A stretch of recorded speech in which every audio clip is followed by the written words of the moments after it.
Assam Chief Minister Himanta Biswa Sarma has stirred another debate when recently in a press conference he announced that in the ensuing session of Assam Legislative Assembly in the month of November, there will be some key bills which will be brought that includes a love jihad bill as well as anti-polygamy bill.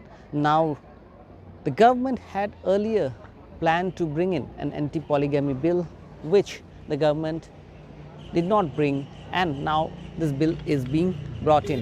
Both the bills are being drafted, that's what government sources have told us. Now, this is something which is being debated given the fact that opposition is alleging that through this kind of bill, particularly the love jihad bill, the government is trying to only divert the attention. That's the allegation from the opposition. However, the government and particularly the ruling BJP says that this is part of its commitment because anti-polygamy bill is something that it had promised.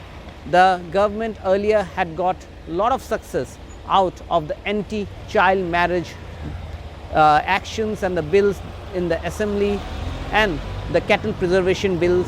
Many had seen this as indirectly trying to hit out at the Muslim community, which the government has denied. However, with elections in Assam in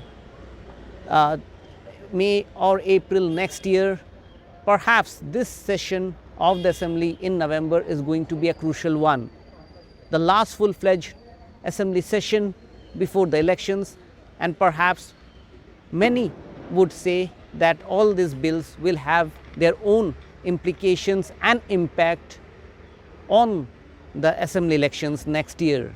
Therefore, are these bills only being brought keeping in mind the battle for ballots in the next year's assembly elections, or the government is really trying to make sure that all the policy changes, particularly all the strong steps as it claims that it wants to bring before the elections are being done?